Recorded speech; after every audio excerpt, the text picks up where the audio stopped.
Hello friends, if your Railcard app is not working and you want to know how to fix this issue, so keep watching this video. Today we are going to fix why Railcard app is not working in your phone. So let's get started.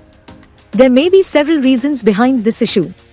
Today, we are going to provide you all solution for iPhone users. Solution 1. Check your internet connection. Make sure your internet connection is fully working and you are getting good internet speed. Because sometimes due to internet issue, apps not working properly. If you still facing same issue, then try solution 2. Update your app. Make sure you are running latest version of your Railcard app. Open up App Store on your device and then tap on this search icon in the bottom right corner. Then search for the app. And if you see this update button right next to the app name, simply tap on it to make sure you are running the latest version of the app. If you still facing same issue, then try solution 3. Then you need to clear app cache.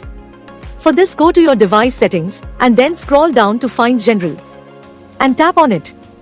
Then tap on iPhone storage. From here, search for the app and then tap on it.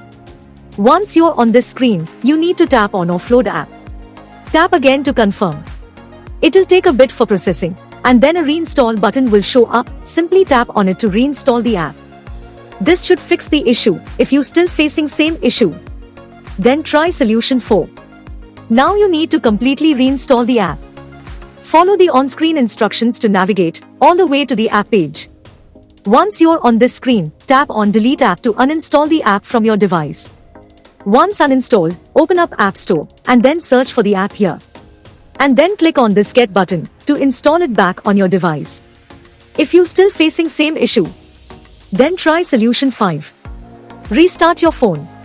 Sometimes restarting devices automatically resolve these types issues. Hopefully this will fix the issue. If you still facing same issue, this means app server is down or the app is in under maintenance. In that case, wait for couple of hours and then try again. By using these methods you can fix your app not working problem. Hope you like this video. If yes, then hit a like button and don't forget to subscribe our YouTube channel.